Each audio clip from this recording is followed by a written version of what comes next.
The champagne flute felt cold against my palm as I checked my phone for the fourth time in 10 minutes. 8:30.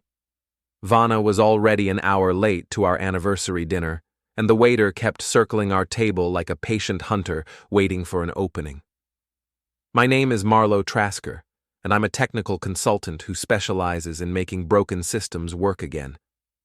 Tonight, I was starting to think my marriage might be one system beyond repair. The restaurant was everything Vanna had wanted. Upscale Beverly Hills establishment with crystal chandeliers, white tablecloths, and prices that made my wallet weep. I'd made the reservation 3 weeks ago, specifically requesting the corner table where we'd had our first date 5 years back. The irony wasn't lost on me that I was now sitting here alone, surrounded by happy couples sharing intimate conversations and stolen glances. My phone buzzed. Finally. My boss won't let me leave work. Happy anniversary. Eat without me. I stared at the message, reading it twice to make sure I wasn't hallucinating. No apology. No explanation beyond the obvious lie. Just a dismissive command to eat without her on the night that was supposed to celebrate our marriage. The waiter approached again, his professional smile wearing thin. "Sir, would you like to order, or shall we wait a bit longer?" "Give me another few minutes," I said, though we both knew I was stalling. I looked around the restaurant, taking in the scene with fresh eyes. The couple at the next table was sharing dessert, feeding each other strawberries like they were still in their honeymoon phase. The older pair by the window was holding hands across the table, their wedding rings catching the candlelight. Everyone here was celebrating love, connection, partnership. Everyone except me. My phone sat silent on the white tablecloth, Vanna's message still glowing on the screen. My boss won't let me leave work. The more I read it, the more it felt like a slap across the face. Derek Sloan, her boss at the public relations firm, had been a constant presence in our marriage for the past year. Late nights, weekend emergencies, business trips that seemed to multiply like rabbits. I'd been patient, understanding, supportive even. Vanna was ambitious, and I respected that about her. She wanted to climb the corporate ladder, make a name for herself in the cutthroat world of Los Angeles PR. I'd encouraged her, celebrated her victories, consoled her through the setbacks. But this? Missing our anniversary dinner with a text message that read like she was canceling a dentist appointment? The waiter returned, his patience finally exhausted. "Sir? I'll have the salmon," I said, closing the menu with more force than necessary. "And another bottle of wine, the good stuff." If I was going to eat alone on my anniversary, I might as well do it properly. The salmon arrived 20 minutes later, perfectly prepared and utterly tasteless. I ate mechanically, washing each bite down with wine that probably cost more per glass than most people spent on dinner. The alcohol helped numb the embarrassment of being the lone diner in a restaurant full of couples. But it did nothing for the growing anger in my chest. I'd always prided myself on being reasonable, logical, the kind of guy who thought through problems and found practical solutions. But sitting there, abandoned on what should have been one of our most important nights, I felt something shift inside me. The careful balance I'd maintained between understanding husband and self-respecting man was starting to tip. My phone remained silent. No follow-up text, no apology, no acknowledgement that she'd just ruined our anniversary with the casual indifference of someone canceling a Netflix subscription. I was reaching for my wallet when she appeared beside my table. She was stunning in the way that made you forget your own name for a moment. Auburn hair pulled back in a professional ponytail, green eyes that seemed to see right through you, and the kind of smile that suggested she knew secrets you'd never guess. Her name tag read Sierra, and she was carrying a water pitcher, like she belonged here. "Excuse me," she said, her voice soft but urgent. "Are you Marlow Trasker?" I nodded, surprised. "How did you—" "Your wife made the reservation under your name. I'm Sierra, and I've been watching you sit here alone for the past hour." She glanced around, then leaned closer. I need to tell you something, and you're not going to like it. The wine had made me bold, or maybe just reckless. Try me. She took a breath, her knuckles white around the pitcher handle. Your wife is in the VIP room with my husband. The words hit me like a physical blow. I set down my wine glass carefully, my hands suddenly steady despite the alcohol. Your husband? Derek Sloan, your wife's boss. Her green eyes flashed with something between anger and pain. They've been in there for 2 hours, drinking champagne and acting like they're the only 2 people in the world. The restaurant noise faded to a dull hum. The VIP room. I knew it well. A private dining area behind tinted glass where the restaurant's most important clients could eat without being disturbed or observed. You're sure? I asked, though something in her expression told me she was absolutely certain. I served them myself. Champagne, oysters, the works, and the way they were looking at each other. She shook her head. I've been married to Derek for 3 years. I know what he looks like when he's interested in someone. I felt something cold settle in my stomach. Not surprise, exactly. More like confirmation of something I'd been trying not to see for months. The late nights, the business trips, the way Vanna had started dressing differently, paying more attention to her appearance, checking her phone constantly. Why are you telling me this? I asked. Sierra's smile was sharp as broken glass. Because I'm tired of being lied to, and I'm guessing you are too. I looked toward the back of the restaurant, where the VIP room sat behind its wall of tinted glass. From here, it looked like any other private dining area, but knowing what was happening behind that glass changed everything. What do you want to do about it? Sierra asked. The question hung in the air between us. What did I want to do? The old Marlow would have paid his bill, gone home, and waited for Vanna to return with whatever story she'd prepared. He would have given her the benefit of the doubt, accepted her explanations, maintained the peace. But the old Marlow hadn't been abandoned on his anniversary. The old Marlow hadn't just learned his wife was in a private room with another man while he sat alone like a fool. I pulled out my phone and opened the camera app. I want to see for myself. Sierra nodded, her expression grim. Follow me. We walked through the restaurant together, past the happy couples and intimate conversations. Sierra moved with purpose, her server's uniform giving her access to areas where I'd never be allowed. As we approached the VIP section, I could hear laughter from behind the tinted glass. Vanna's laugh, bright and musical in a way I hadn't heard in months. Sierra produced a key card from her pocket. Staff access, she explained quietly. The room has a service entrance. She swiped the card, and the door opened silently. We stepped into a small service corridor that ran behind the VIP rooms. Through a one-way mirror, I could see into the private dining area. There they were. Vanna sat across from Derek Sloan, her hand resting on his arm as she leaned in to whisper something that made him laugh. The champagne bottle on their table was nearly empty, and their dinner plates had been pushed aside to make room for their clasped hands. Derek was a handsome man in his early 40s, with the kind of polished confidence that came from money and success. Tonight, he was looking at my wife like she was the most fascinating woman in the world, and Vanna was glowing under his attention. I raised my phone and started recording. The angle was perfect, capturing both their faces clearly. No ambiguity, no room for misinterpretation. Just my wife and her boss, intimate and comfortable in a way that spoke of familiarity, of an established relationship. How long has this been going on? I whispered to Sierra. Months, she replied, her voice tight with controlled anger. I started noticing the changes in Derek around Christmas.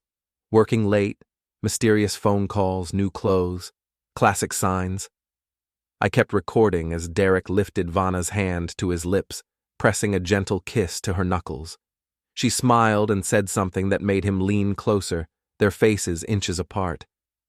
I hired a private investigator, Sierra continued. Got photos of them leaving hotels, entering his apartment, all the usual evidence. But Derek's smart. He's been careful about the paper trail. Until tonight, I said, watching as Derek refilled Vanna's champagne glass with practiced ease. Until tonight, she agreed. This is the first time they've been this public about it. I stopped recording and switched to the camera function, taking several clear photos. Then I opened my voice recording app and captured a few minutes of their conversation. It was mostly flirtation and inside jokes, but the intimacy in their voices was unmistakable. We should go, Sierra said after a few more minutes. They might notice if I'm away from my section too long. We slipped back through the service door and returned to the main restaurant. My table was exactly as I'd left it, my half-eaten salmon growing cold under the soft lighting. But everything else had changed. The comfortable illusion of my marriage had shattered, replaced by hard evidence and harder truths. Sierra walked me back to my table, her professional demeanor returning as other diners watched us pass. "What are you going to do?" she asked quietly. I looked at my phone, at the photos and videos that would change everything. Then I looked toward the VIP room, where my wife was celebrating something that clearly wasn't our anniversary. "I'm going to finish my dinner," I said. "And then I'm going to go home and think." Sierra nodded. "If you need anything else, evidence, testimony, whatever, you know where to find me." She walked away, leaving me alone with my cold salmon and my racing thoughts. I ate slowly, mechanically, while my mind processed what I'd seen.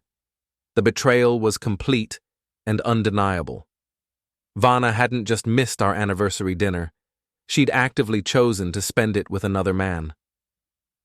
When I finished eating, I paid the bill and left a generous tip. As I walked past the VIP room, I could still hear their laughter echoing through the tinted glass. They sounded happy, carefree, like people who had nothing to hide and no one to answer to. That was about to change. I stepped out into the Los Angeles night, the warm air carrying the scent of jasmine and car exhaust. My phone felt heavy in my pocket, weighted down with the evidence that would reshape my life. For a moment, I considered going back inside, confronting them directly, making a scene that would satisfy the anger burning in my chest.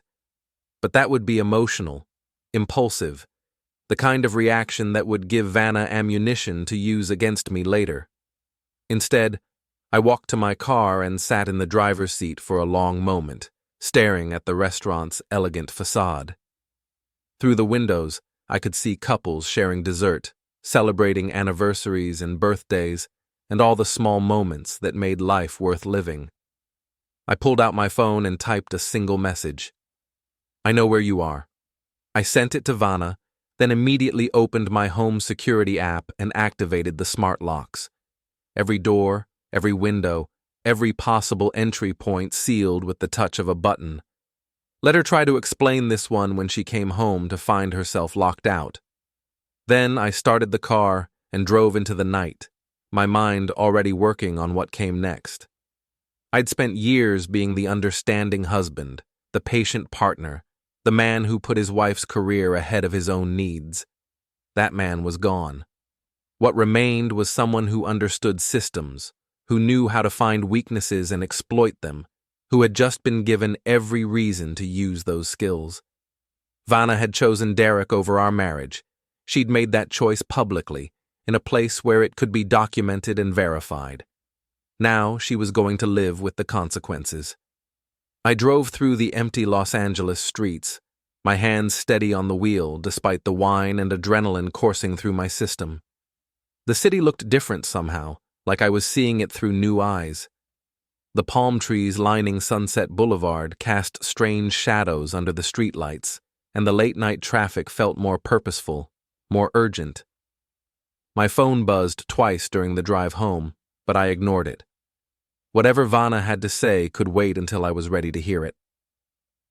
Our house sat in a quiet neighborhood in West Hollywood, a modest two-bedroom that we'd bought 3 years ago when Vanna's career started taking off. It was her dream home, modern, minimalist, with smart home features that I'd installed myself. Tonight, those features were going to work in my favor. I parked in the driveway and sat for a moment, looking at the house we'd shared, the life we'd built together. The motion sensor lights had activated when I pulled up, illuminating the front garden that Vanna had spent weekends perfecting. Everything looked normal, peaceful, like nothing had changed. But everything had changed. I went inside and immediately checked the security system. All locks engaged, all windows secured, all entry points monitored. The house was mine now, at least for tonight. My phone was buzzing constantly. 7 missed calls, 12 text messages, all from Vanna. I scrolled through them, watching her panic escalate in real time. "Why aren't you answering?" "Marlow, what's going on?" "I'm locked out. Open the door." "This isn't funny. Let me in." "I can explain everything." That last one made me laugh, a sound that echoed strangely in the empty house. Explain everything. Like there was some innocent explanation for spending our anniversary in a private room with another man. I poured myself a scotch and settled into my home office, the room where I did most of my consulting work. The walls were lined with servers and monitors, the tools of my trade. I'd always been good with technology, good at making complex systems work together seamlessly. Tonight, I was going to put those skills to a different use. I started by uploading the photos and videos from the restaurant to a secure cloud server, making multiple backups. Then I began researching Derek Sloan, using every database and search tool at my disposal. What I found was interesting. Derek was married to Sierra, just as she'd said. They'd been together for 3 years, married for 2. He was a partner at Hartwell & Associates, the PR firm where Vanna worked. His social media presence was carefully curated. Professional photos, corporate events, the occasional vacation shot with Sierra. But there were gaps, inconsistencies, posts about business trips that didn't match his company's public schedule, photos with timestamps that didn't align with his stated whereabouts. I dug deeper, cross-referencing credit card records that I probably shouldn't have been able to access but could, thanks to a security consulting job I'd done for a financial services company. The patterns were clear once you knew what to look for. Hotel charges on nights when he claimed to be working late, restaurant bills for 2 when Sierra was out of town, a paper trail of deception that stretched back months. My phone rang, Vanna, calling for the 9th time. I let it go to voicemail, then played back her message. "Marlow, please. I don't know what you think you saw, but you're wrong. Derek and I were having a business dinner. The VIP room was the only available table. Just let me in and we can talk about this like adults." Business dinner, in a private room, on our anniversary, while she texted me that she couldn't leave work. I saved the voicemail and continued my research. Sierra had been right about Derek being careful, but everyone made mistakes. I found hotel receipts, restaurant charges, even a jewelry purchase from last month that definitely hadn't been for his wife. Sierra's social media showed no new jewelry, and the purchase was for a necklace I'd seen Vanna wearing just last week. By 2 in the morning, I had a complete picture. The affair had been going on for at least 6 months, possibly longer. They'd been using company resources to fund their relationship. Business dinners that were actually dates, conference rooms booked for private meetings, travel expenses that didn't match any legitimate business purpose. That last part was particularly interesting. Using company funds for personal expenses was a serious violation of corporate policy, potentially even criminal depending on the amounts involved. I compiled everything into a detailed report, complete with timestamps, receipts, and photographic evidence.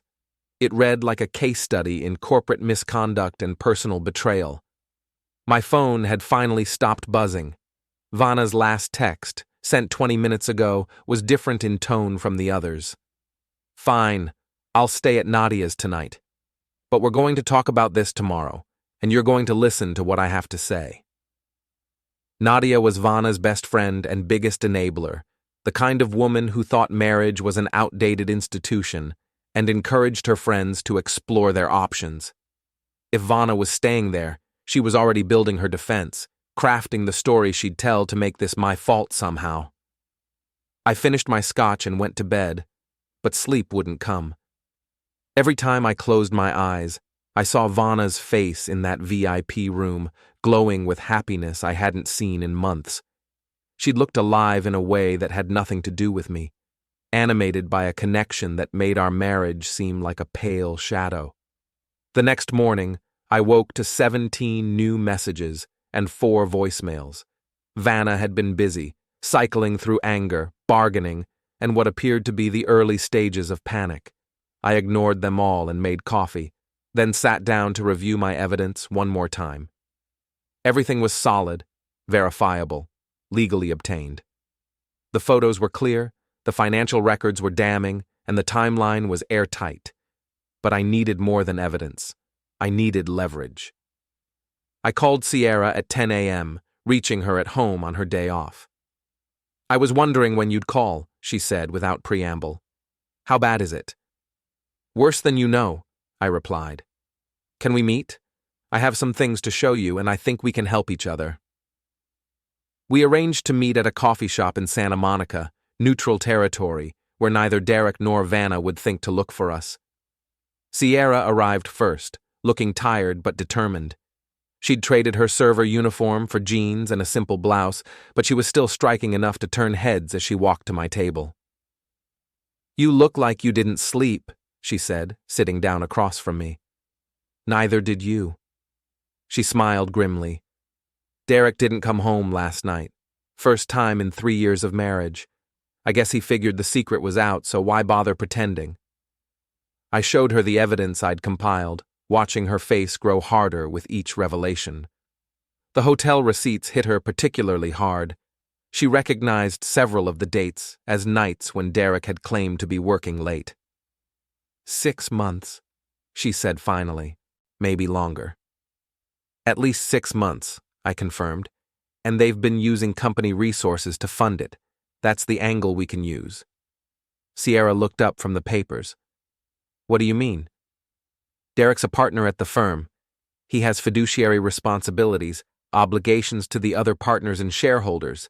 Using company funds for personal expenses is a serious breach of those obligations, the kind of thing that could get him fired, sued, maybe even criminally charged.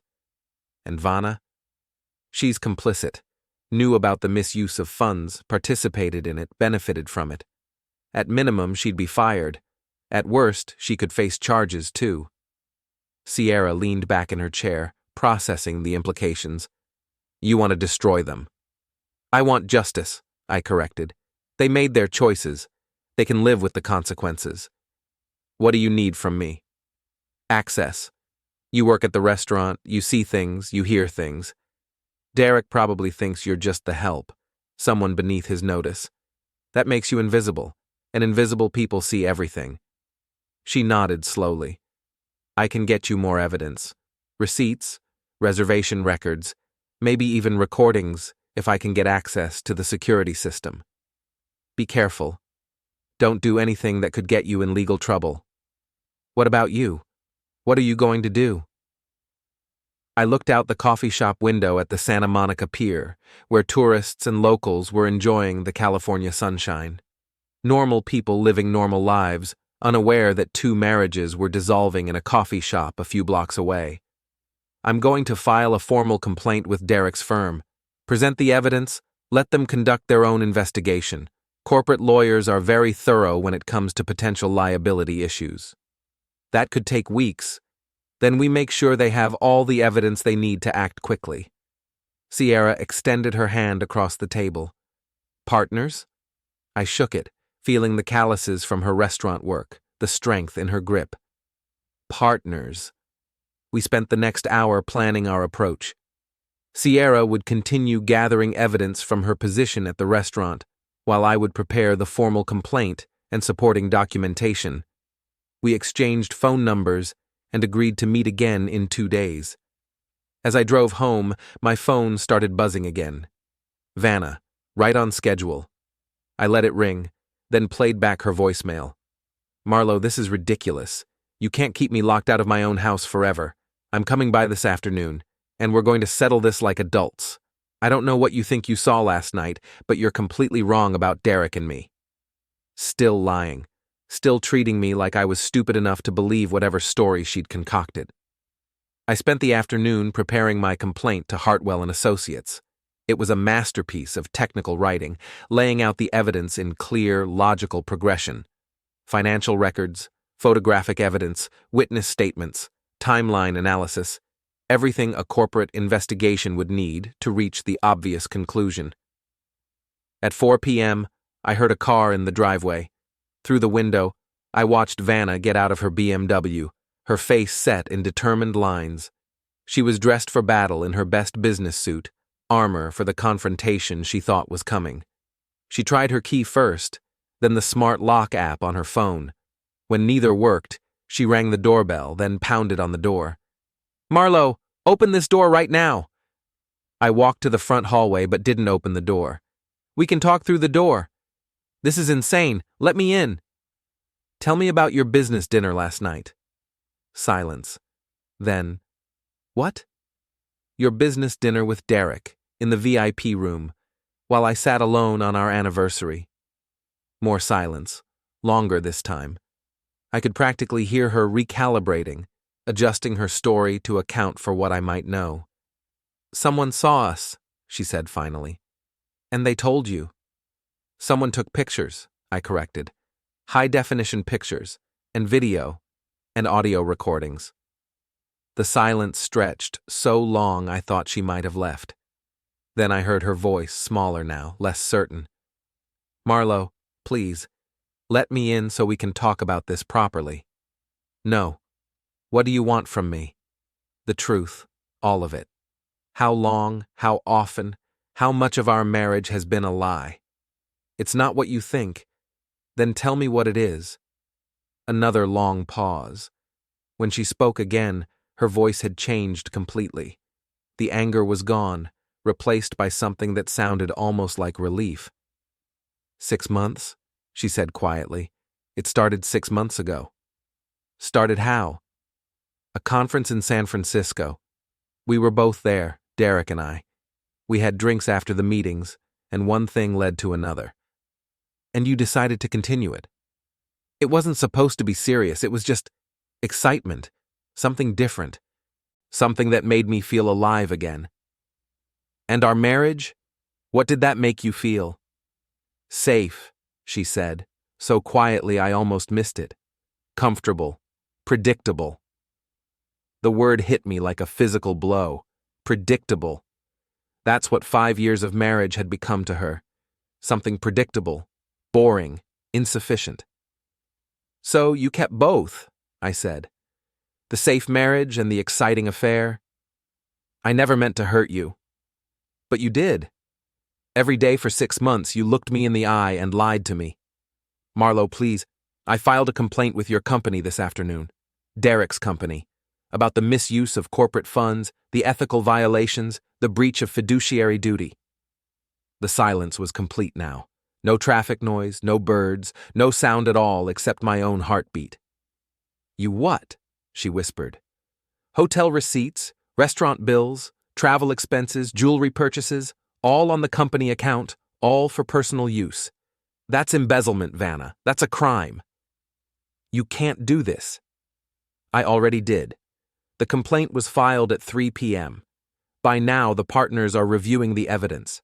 By tomorrow morning, there'll be an investigation. By the end of the week, you'll both be unemployed."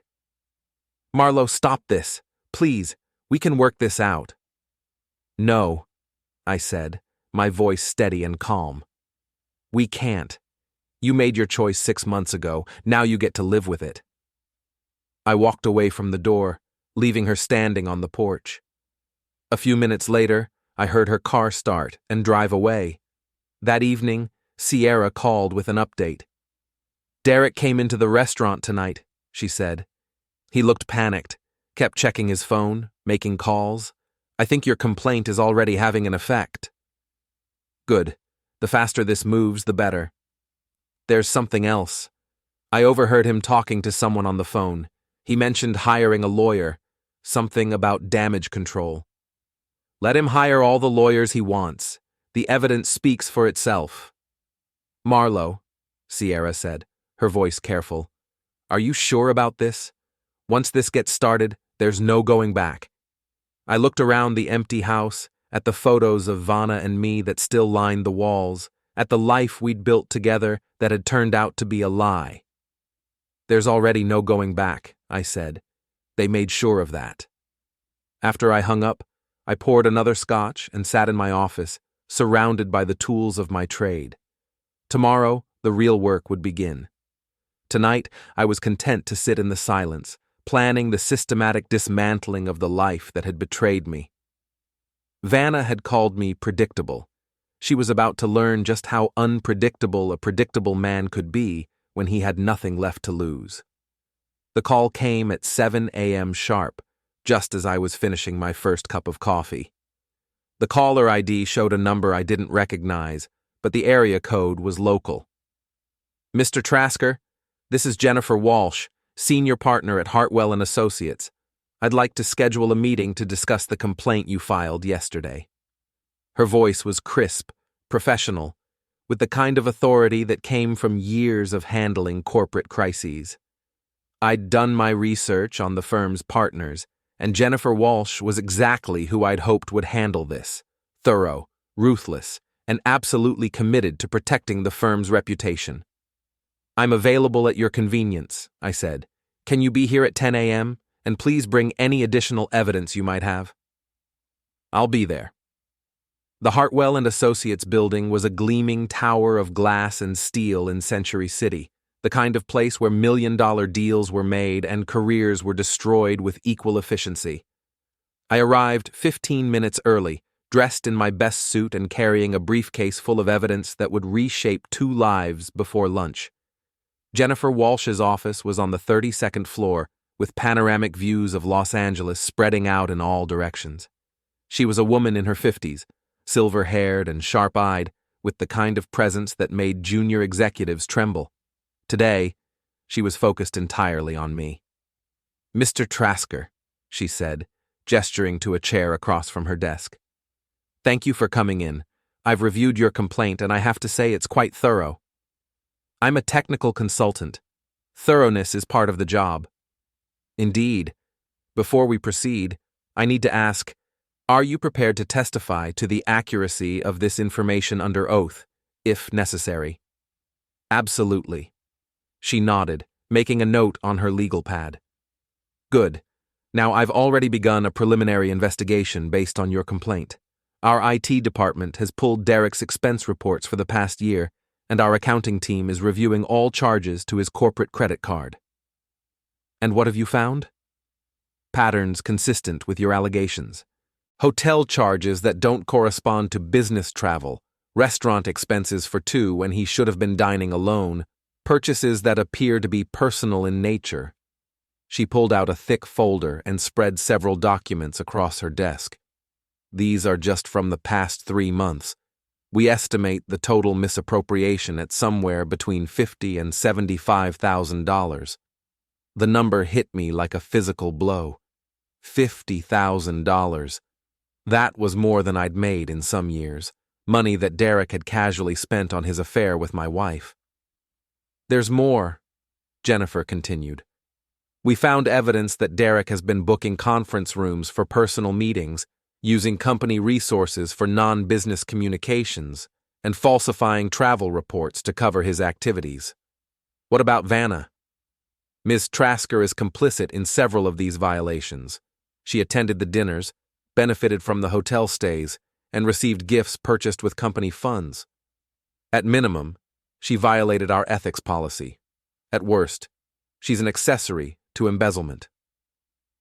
Jennifer leaned back in her chair, studying me with the intensity of a surgeon preparing for a complex operation.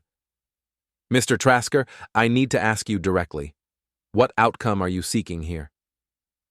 It was a fair question, and one I'd been asking myself since filing the complaint. What did I want? Justice? Revenge? Simple acknowledgement that what they'd done was wrong? I want them held accountable, I said finally. They made choices, and those choices had consequences. I want those consequences to be real. Derek will be terminated, effective immediately. His partnership stake will be forfeited, and we'll be pursuing civil action to recover the misappropriated funds. Depending on the final audit results, we may also file criminal charges. And Vanna? Also terminated. She'll be blacklisted from the industry. I'll make sure of that personally. No reputable PR firm in Los Angeles will hire her after this. Jennifer gathered the documents back into their folder, her movements precise and efficient. There is one more thing. Derek has requested a meeting with you. What kind of meeting? He wants to apologize, make amends. He seems to think he can convince you to withdraw your complaint. The idea was almost laughable. Derek thought he could charm his way out of this, use his smooth PR skills to manipulate me into backing down. He still saw me as the harmless husband, the predictable man who could be managed and controlled. Set it up, I said. I'd like to hear what he has to say. Jennifer raised an eyebrow. Are you sure? There's no legal requirement for you to meet with him. I'm sure. She made another note. Very well. I'll arrange for tomorrow afternoon, here in our offices. And Mr. Trasker? Thank you. What Derek did was a serious breach of trust, both personally and professionally. The firm appreciates your bringing this to our attention. I left the Hartwell building feeling lighter than I had in months. The wheels of justice were turning, slowly but inevitably. By this time tomorrow, Derek would be unemployed and facing potential criminal charges. Vanna would be out of work and unemployable in her chosen field. My phone buzzed as I reached my car. A text from Vanna. We need to talk, please. I deleted the message without responding. That afternoon, I met Sierra at the same coffee shop in Santa Monica. She looked tired, but determined, with the kind of focused energy that comes from having a clear purpose. Derek didn't come home again last night, she said without preamble. I think he's staying at a hotel, probably trying to figure out damage control. There is no damage control. The investigation is already underway. What happens now?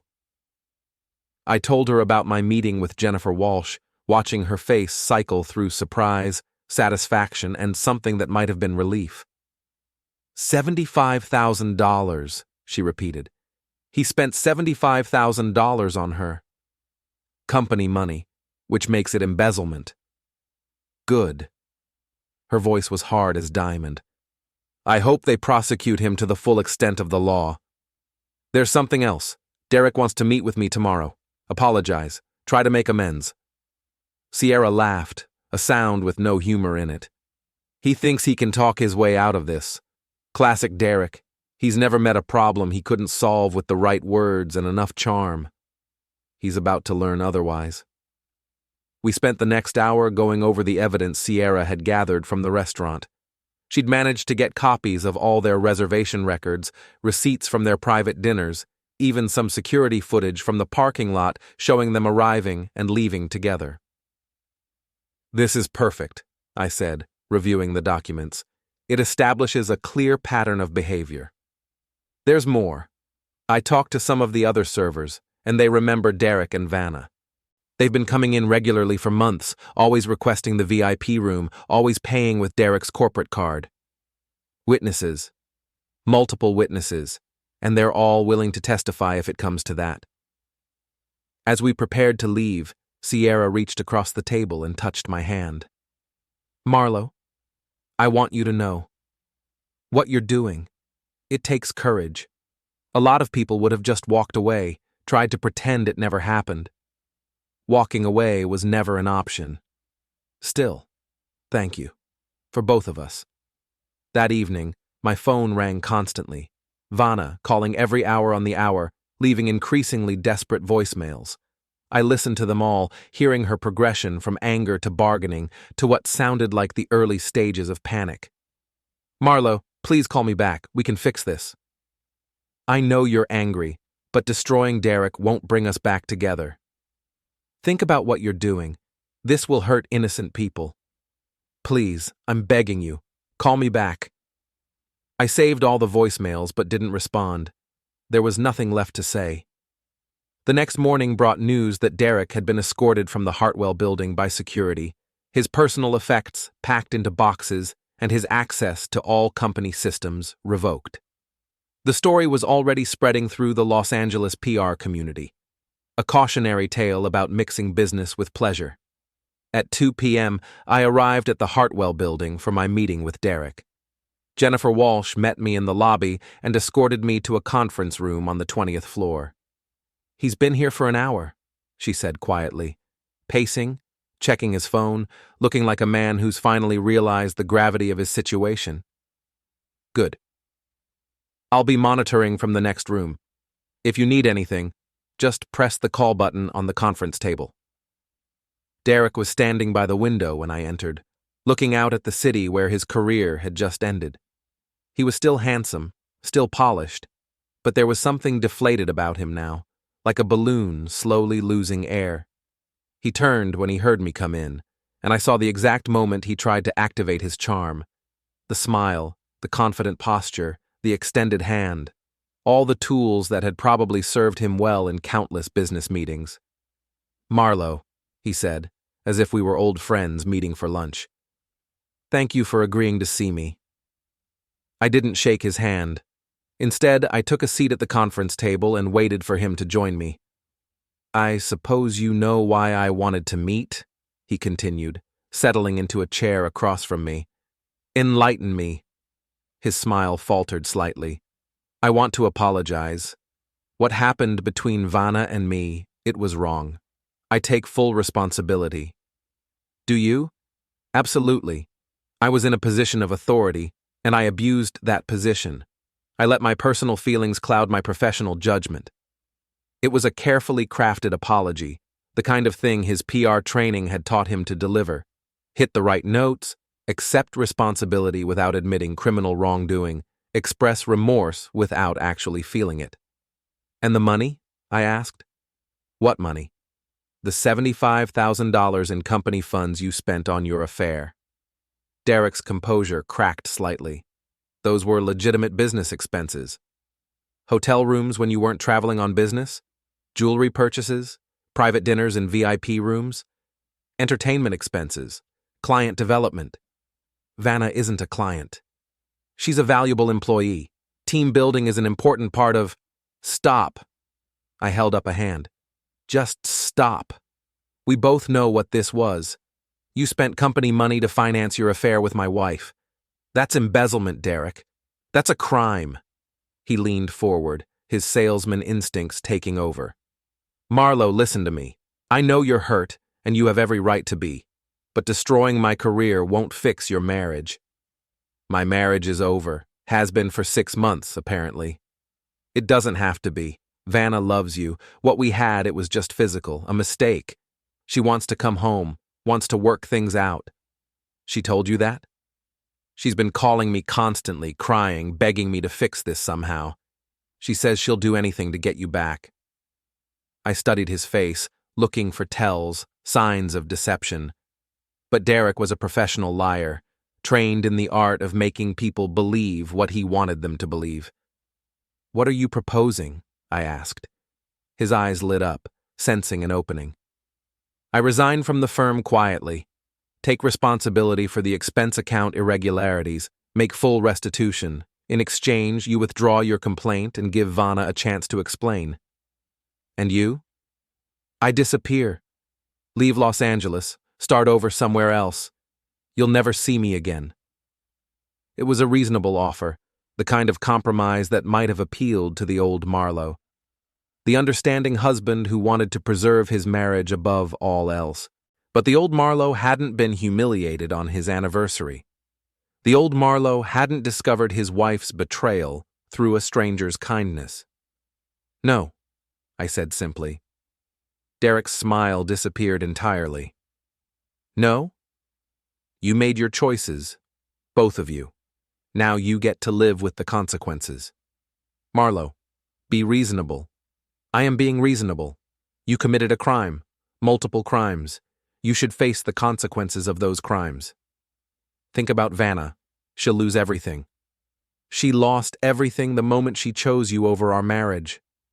Derek's mask slipped completely now, revealing the desperate man underneath.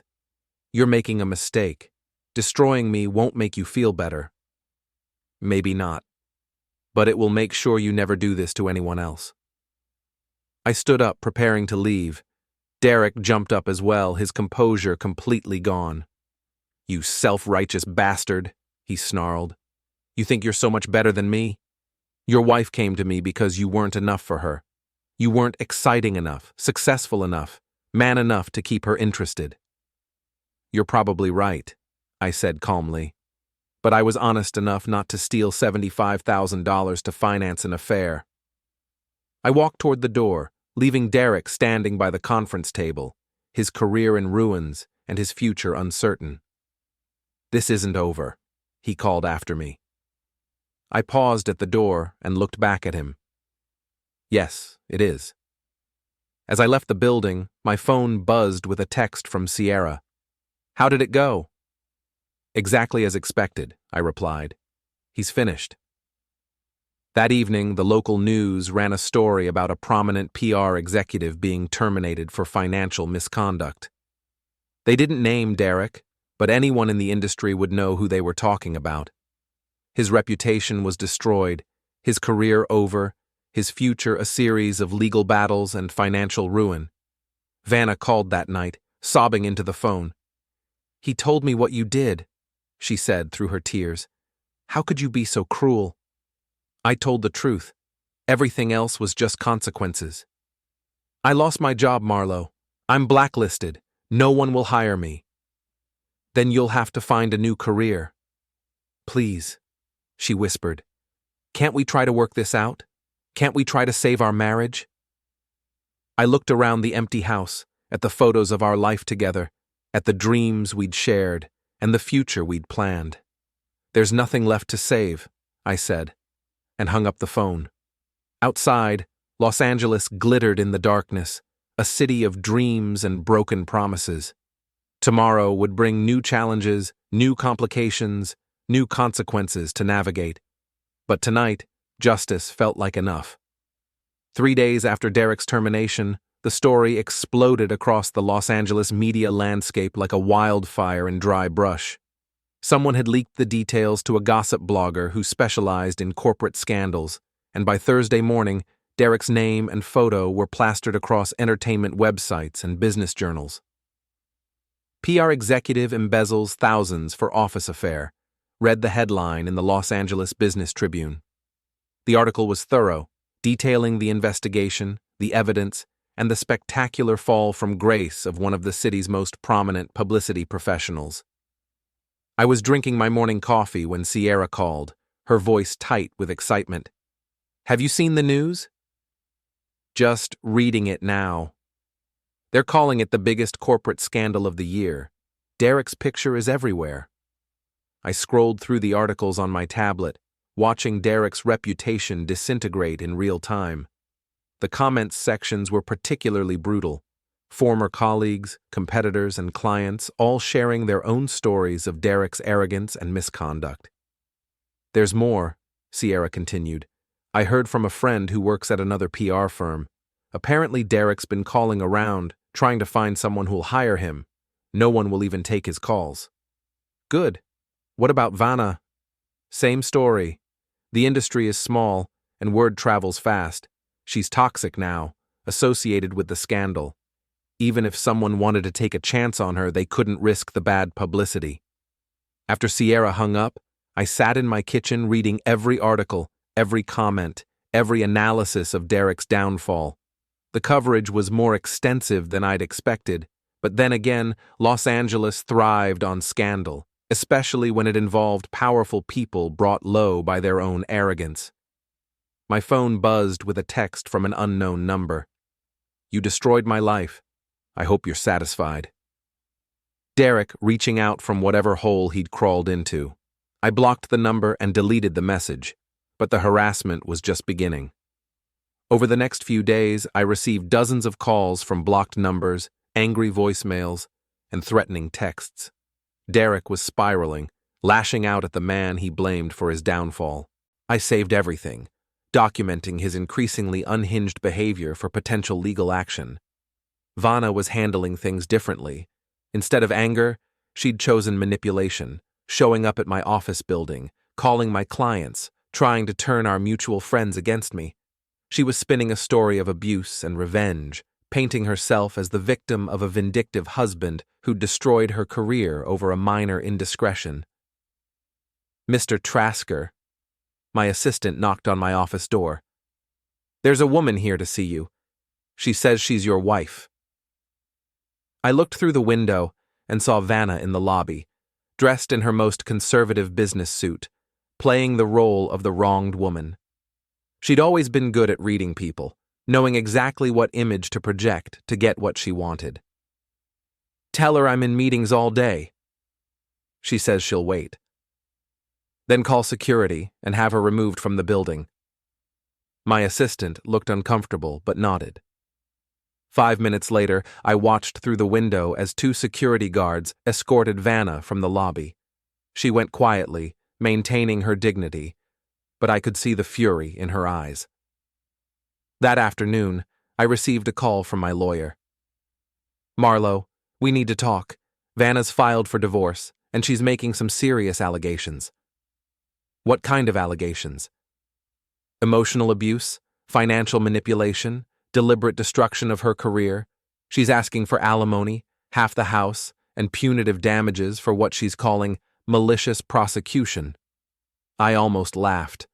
After 6 months of lying and cheating, after using company funds to finance her affair, Vanna was trying to position herself as the victim. Can she make any of it stick? Probably not, but she can make your life miserable trying. Divorce litigation can drag on for years, especially when one party is motivated by revenge rather than resolution. Set up a meeting. I want to hear what she has to say. The meeting was scheduled for the following Tuesday at my lawyer's office in Beverly Hills. I arrived early, wanting to observe Vanna's entrance, to see what persona she'd chosen for this performance. She came in with her own attorney, a sharp-looking woman in her 40s, who specialized in high-conflict divorces. Vanna had traded her conservative suit for something more vulnerable. A simple dress, minimal makeup, the image of a woman brought low by circumstances beyond her control. "Marlow," she said softly as she took her seat across the conference table. "Thank you for agreeing to meet." Her lawyer, Patricia Chen, opened a folder and spread several documents across the table. "Mr. Trasker, my client is prepared to offer you a reasonable settlement. She's asking for spousal support of $4,000 per month for 3 years, half the equity in your shared residence, and her legal fees." "In exchange for what?" "A quiet divorce, no contested proceedings, no public testimony about the circumstances that led to the breakdown of your marriage." It was blackmail, politely dressed in legal language.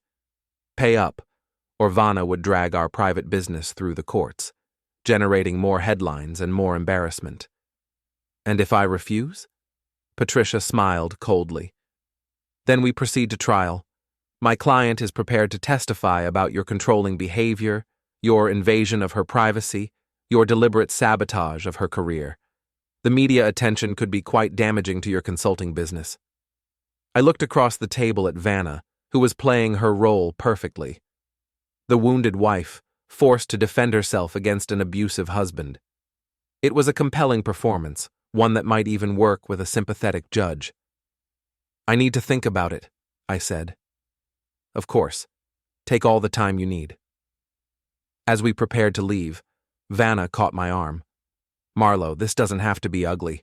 We can both walk away with our dignity intact." "Like you walked away from our marriage with your dignity intact?" Her mask slipped for just a moment, revealing the calculating woman underneath. "I made a mistake, but you made it public. You humiliated me in front of the entire industry. You humiliated yourself. I just documented it." That evening, I called Sierra to update her on the divorce proceedings. "She's trying to shake you down," Sierra said, after I explained Vanna's offer. "Basically, yes." "What are you going to do?" "Fight it. All of it. I'm not paying her a penny for the privilege of ending our marriage. That could get expensive. Not as expensive as rewarding her for 6 months of lying and cheating. Sierra was quiet for a moment. There's something I need to tell you. About Derek. What about him? He's been calling me, trying to get me to talk to you, convince you to back down on the criminal charges. And? I told him to go to hell, but Marlow, he's desperate, really desperate. I'm worried he might do something stupid. Like what?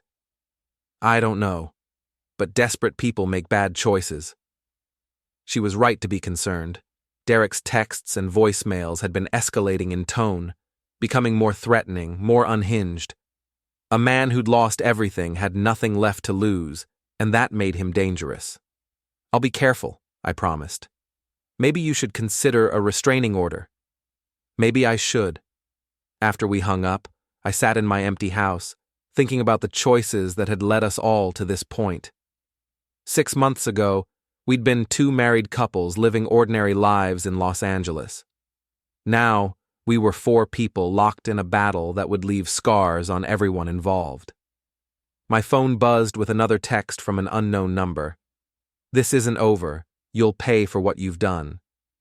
I forwarded the message to my lawyer and added it to the growing file of Derek's harassment. Tomorrow I would file for a restraining order. Tonight, I would sleep with the security system armed and my phone within reach. The war Vanna and Derek had started was far from over, but I was no longer the predictable man they thought they could manipulate and control. I was someone who understood that sometimes the only way to win was to be willing to lose everything, and I had already lost the only thing that mattered. The next morning brought news that would change everything. Sierra called at 6 a.m., her voice shaking with excitement and fear. Derek's been arrested. What? Last night. He broke into the restaurant, tried to steal the security footage and reservation records. The alarm company called the police and they caught him in the act. Is he in jail? For now. But Marlow, there's more. When they searched him, they found a gun. The words hit me like ice water. A gun. Derek had been carrying a weapon, planning... What? To intimidate me? To hurt me? To eliminate the problem I represented? Are you okay? I asked. I'm fine. Scared, but fine. The police want to talk to both of us about the harassment, the threats, everything. I'll call my lawyer and meet you at the station. As I drove to the police station, I realized that Derek's arrest had changed the entire dynamic of our conflict. This was no longer about a divorce settlement or corporate scandal. This was about a desperate man who'd been willing to use violence to solve his problems. The restraining order I'd been considering was now a necessity. The criminal charges against Derek would be expanded to include burglary, weapons violations, and stalking. And Vanna's position as the wronged woman would become much harder to maintain when her lover was facing serious felony charges. By the time I reached the police station, Derek's mugshot was already circulating on social media. The fallen PR executive caught breaking into a restaurant with a loaded weapon. The story would dominate the news cycle for days, ensuring that his name would be permanently associated with scandal and violence. Justice, I reflected, sometimes came in unexpected forms. Derek had destroyed himself more thoroughly than I ever could have managed. All I'd done was provide the initial push. Now it was time to finish what he'd started. Derek's arrest made the front page of the Los Angeles Times. The photograph was devastating. A disheveled man in an expensive suit, handcuffed, and looking like his world had collapsed. Which, of course, it had. Former PR executive arrested in restaurant burglary, read the headline, but the subtext was clear to anyone who'd been following the story. This wasn't just a burglary. This was the final act of a man who'd lost everything and was willing to risk what little remained on a desperate gamble. I was reading the article over breakfast when my lawyer called. Have you seen the news? Just reading it now.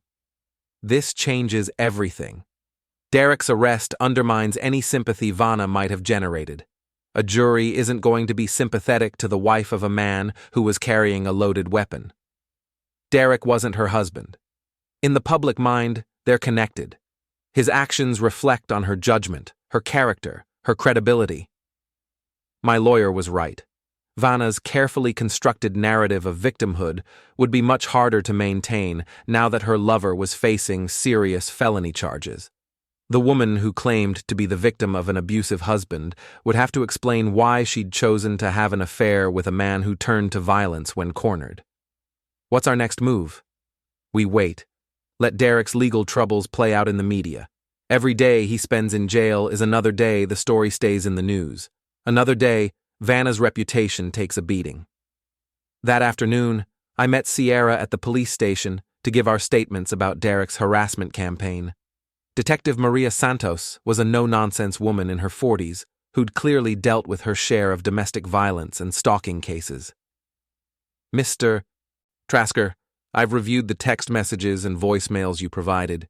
This represents a clear pattern of escalating threats. How serious are the charges against Derek? Burglary, possession of a weapon during the commission of a felony, stalking, harassment. He's looking at significant prison time, especially given his lack of cooperation. Lack of cooperation? He's claiming the break-in was justified, that he was trying to recover evidence that would prove his innocence in the embezzlement case. His lawyer is having a hard time explaining why that required a loaded pistol. Sierra and I spent 2 hours going through Derek's harassment campaign, documenting every threatening message, every unwanted contact, every escalation in his behavior. By the time we finished, Detective Santos had enough evidence to ensure Derek would remain in custody pending trial. One more thing, the detective said, as we prepared to leave. Has Derek's wife contacted either of you? Sierra and I exchanged glances. Vanna isn't Derek's wife, I said. She's my wife. Derek is married to Sierra. Detective Santos looked confused. I'm sorry, I thought. The woman who came to see Derek yesterday, she identified herself as his wife. What woman? Blonde, well-dressed, said her name was Vanna Sloan. She spent an hour with Derek in the interview room. The news hit me like a physical blow. Vanna had visited Derek in jail, identifying herself as his wife. Not his girlfriend, not his colleague, but his wife. The woman who'd been begging me to save our marriage had publicly claimed another man as her husband. Did she post bail? Sierra asked, her voice tight. No, bail was denied, but she did hire him a very expensive lawyer. As we left the police station, Sierra was unusually quiet. Finally, she spoke. She's really committed to him, isn't she? Even after everything that's happened? Apparently so. What does that mean for your divorce? I thought about Vanna's performance in my lawyer's office, her claims of victimhood, her demands for alimony and support. All of it undermined by her decision to stand by Derek even after his arrest. It means she's made her choice. Again. That evening, I called my lawyer with an update. She visited him in jail and identified herself as his wife. That's what the detective said. Perfect. That gives us everything we need to counter her abuse allegations. A woman claiming to be the victim of an abusive husband doesn't immediately run to comfort her lover when he's arrested. So what's our strategy? We go on the offensive.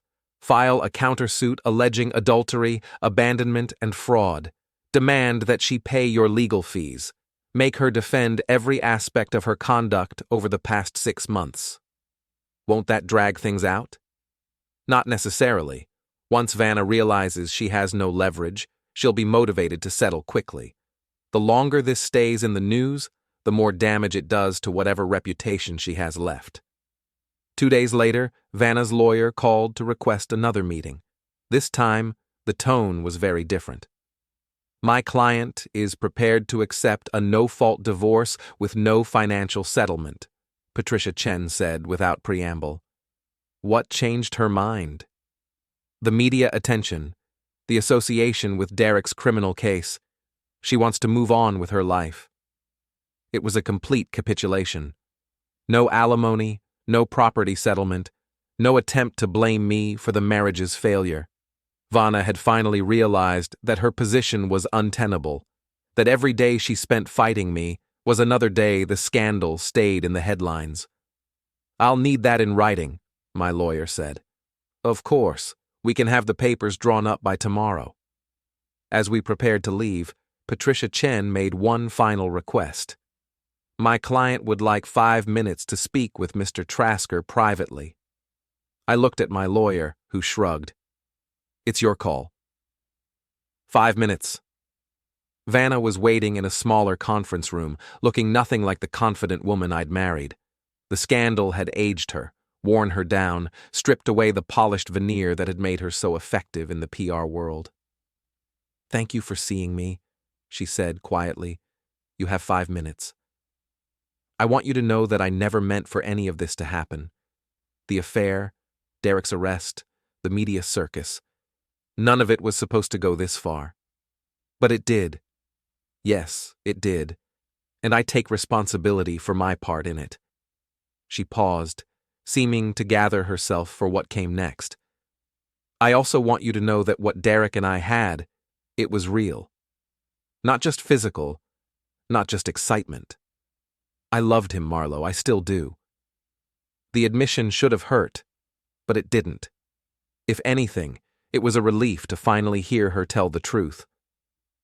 "Then why didn't you just ask for a divorce 6 months ago?" "Because I was scared. Scared of being alone, scared of starting over, scared of admitting that our marriage wasn't working. So you chose to lie instead." "I chose to try to have both. The security of our marriage and the excitement of something new. It was selfish and stupid, and I'm sorry." "Are you? Or are you just sorry you got caught?" She considered the question seriously. "Both, I think. I'm sorry I hurt you, and I'm sorry I got caught. I'm not proud of that, but it's honest. I appreciated the honesty, even if it came 6 months too late." "What will you do now?" I asked. "Leave Los Angeles, start over somewhere else. Derek will be in prison for years, but I'll wait for him." "And your career?" "Over, at least in PR. Maybe I'll teach, or write, or find something completely different." She stood up, smoothing her skirt with hands that trembled slightly. "For what it's worth, Marlow, you were a good husband. Better than I deserved. I hope you find someone who appreciates that. Goodbye, Vanna." "Goodbye." She walked out of my life as quietly as she'd entered it 5 years earlier, leaving behind only the wreckage of our marriage and the lessons learned from its destruction. That evening I sat in my home office, surrounded by the evidence of the past month's battles. Photos, documents, legal briefs, news articles, the complete record of how 2 marriages had dissolved in spectacular fashion. My phone rang. Sierra. "I heard about the settlement. Congratulations." "Thank you." "How do you feel?" It was a good question. How did I feel? Vindicated? Satisfied? Empty? "Relieved," I said finally. "It's over." "Not quite. Derek's trial is still coming. That's not my fight anymore. The criminal justice system can handle Derek from here." "And us? What happens to us?" Another good question. Sierra and I had been brought together by betrayal, united by a common enemy. With that enemy defeated, what was left? "I don't know," I admitted. "What do you want to happen?" "I'd like to find out who we are when we're not plotting revenge." That sounds like a good place to start. 3 weeks later, the divorce was final. Vanna had left Los Angeles as promised, relocating to Portland where she'd found work as a freelance writer. Derek was still in jail, awaiting trial on multiple felony charges. The media had moved on to other scandals, other stories of powerful people brought low by their own arrogance. I kept the house, the cars, and most of our shared assets.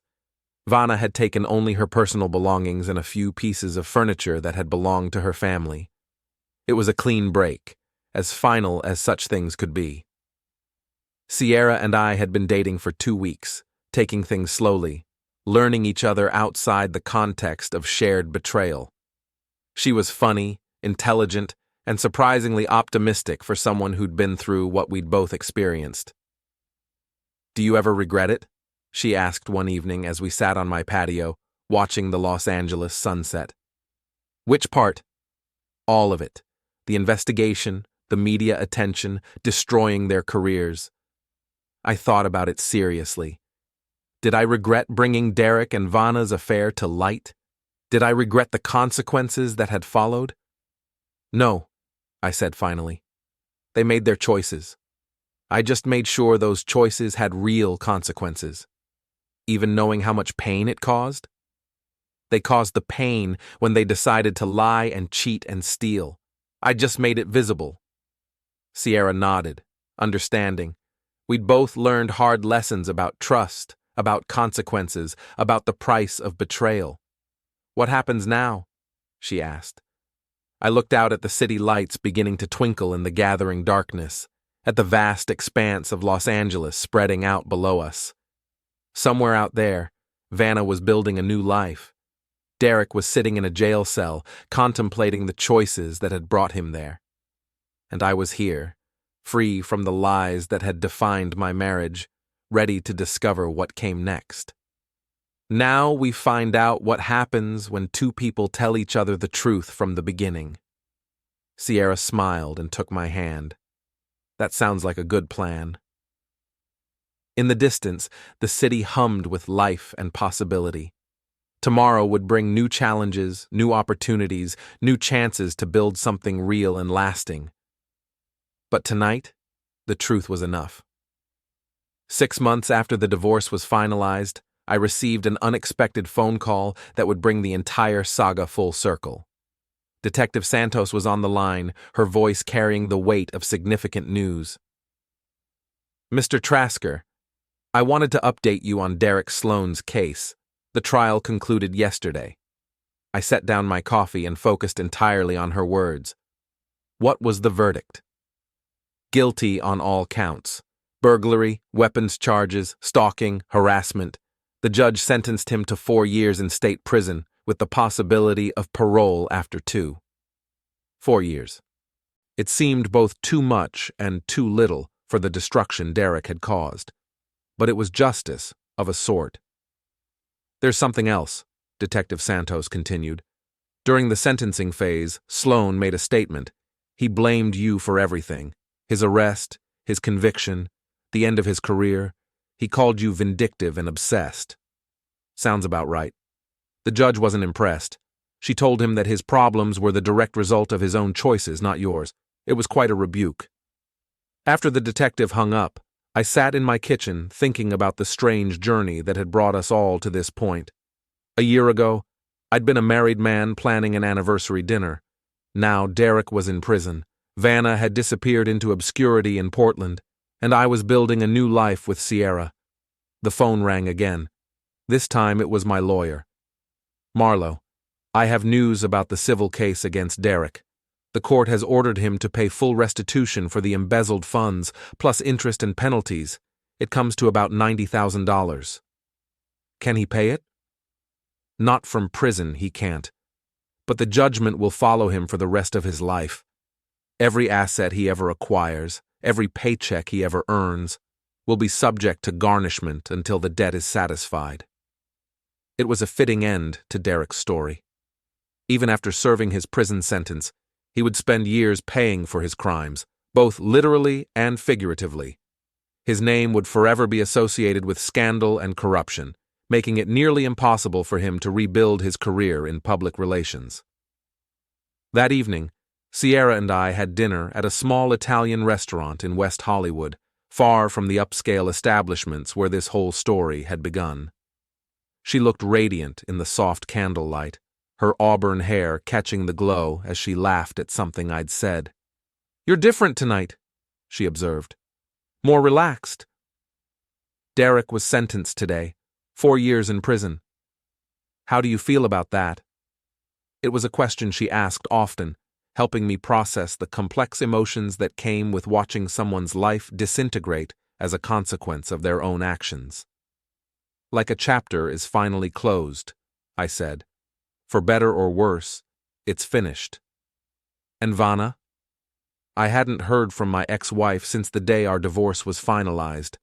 According to mutual friends, she was working as a freelance writer in Portland, living quietly under her maiden name, waiting for Derek's release from prison. She made her choice. She's living with it. Sierra reached across the table and took my hand. We both are. Living with our choices, I mean. She was right. We'd all made choices over the past year, and those choices had led us to where we were now. Derek had chosen to embezzle money and carry a weapon. Vanna had chosen to have an affair and stand by her lover despite his crimes. Sierra had chosen to help me expose the truth, and I had chosen to fight rather than simply walk away. Do you ever wonder what would have happened if we'd made different choices? Sierra asked. Sometimes, but I can't imagine any scenario where doing nothing would have been better. Even knowing the cost? I thought about the cost, the media attention, the legal battles, the destruction of careers and reputations, the pain inflicted on everyone involved, including innocent bystanders like Sierra. Even knowing the cost, I confirmed, some things are worth fighting for. Like what? Truth, justice, the principle that actions have consequences. Sierra smiled. You sound like a superhero. I'm just a man who got tired of being lied to. As we finished dinner, I reflected on how much my life had changed. The house felt different now, lighter somehow, freed from the weight of deception that had hung over it during the final months of my marriage. My consulting business was thriving, benefiting from the reputation for thoroughness and integrity I'd gained during the investigation. And Sierra had become not just a romantic partner, but a true companion, someone who understood the importance of honesty in all its forms. There's something I need to tell you, Sierra said as we walked to the car. My heart skipped a beat. After everything we'd been through, the phrase, I need to tell you something, still triggered alarm bells. What is it? I got a job offer, a good one, restaurant manager position at a high-end place in San Francisco. Relief flooded through me, followed immediately by concern. That's wonderful. Are you going to take it? I don't know. It would mean leaving Los Angeles, leaving you. We reached the car and stood facing each other in the parking lot, the weight of another life-changing decision hanging between us. What do you want to do? I asked. I want to take the job. It's everything I've been working toward, real responsibility, good money, a chance to build something meaningful. Then you should take it. Just like that? Just like that. She studied my face in the dim light from the street lamps. You'd really let me go? I'd really support your decision. There's a difference. And us? What happens to us? It was a fair question, and one I'd been thinking about since she'd started looking for management positions. Our relationship had been forged in crisis, built on shared trauma and mutual support. Could it survive the transition to normal life, to separate careers and different cities? I don't know, I admitted. But I know that trying to hold you back would be the kind of selfish behavior that destroys relationships. Sierra stepped closer, her eyes bright with unshed tears. I love you for saying that. But you're still going to take the job. I'm still going to take the job.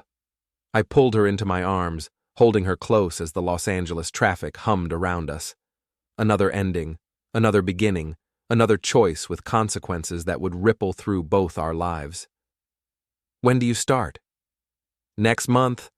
I'll need to give notice at the restaurant, find an apartment, make the transition. I'll help however I can. I know you will. That's who you are. We drove home in comfortable silence, both lost in our own thoughts about what came next. The past year had taught us both hard lessons about love, loyalty, and the courage required to build something real in a world full of deception and compromise. As we pulled into my driveway, Sierra turned to me with a smile that was equal parts sad and hopeful. You know, a year ago I was just a waitress married to a man who was cheating on me. Now I'm a restaurant manager about to start a new life in a new city. And I was a man married to a woman who was cheating on me. Now I'm a man who knows the difference between love and convenience. We've both come a long way. Yes, we have. Inside the house, we made love with the intensity of people who knew their time together was limited. Afterward, we lay in bed talking about the future, about dreams and possibilities, and the strange paths that had brought us together. "Will you visit me in San Francisco?" Sierra asked. "As often as you'll have me. And if things work out, if the job is everything I hope it will be, then maybe I'll consider expanding my consulting business to the Bay Area." She smiled and kissed me softly. "I'd like that." So would I. The next morning, I woke to find Sierra already up, standing at the bedroom window looking out at the Los Angeles skyline. The morning light caught her hair, turning it to burnished copper, and I was struck by how beautiful she looked, how right she seemed in this moment. "Second thoughts?" I asked. "No. Just saying goodbye to the city where I met you. Los Angeles will still be here when you want to visit. And so will you, and so will I." She turned from the window and came back to bed, curling up against me with the easy intimacy we'd developed over the months of rebuilding our lives. "Marlow?"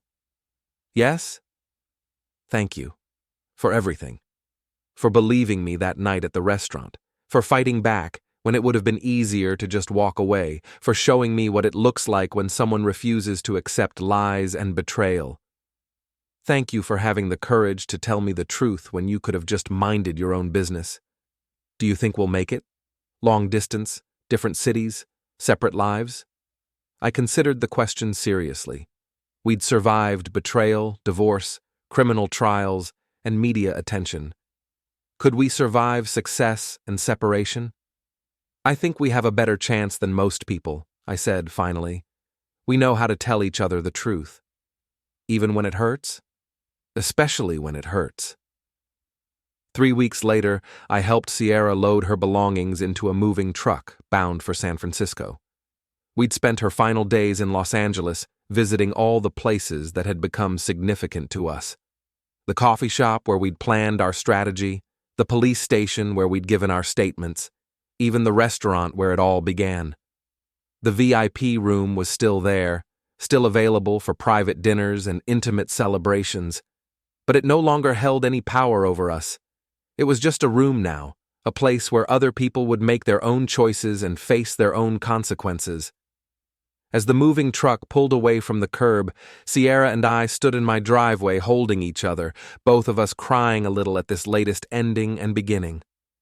"I'll call you when I get there," she promised. "I'll be waiting. And Marlow? Don't wait too long to visit. San Francisco is beautiful in the fall. I'll be there before the leaves change."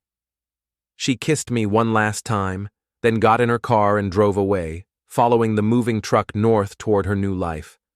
I watched until both vehicles disappeared around the corner, then went back inside to begin the process of adjusting to solitude once again.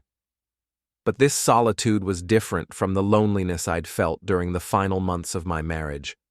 This was chosen, temporary, full of possibility rather than dread.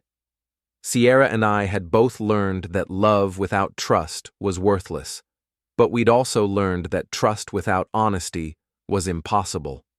Whatever came next, we would face it with our eyes open and our hearts unguarded, ready to build something real on the foundation of hard-won truth.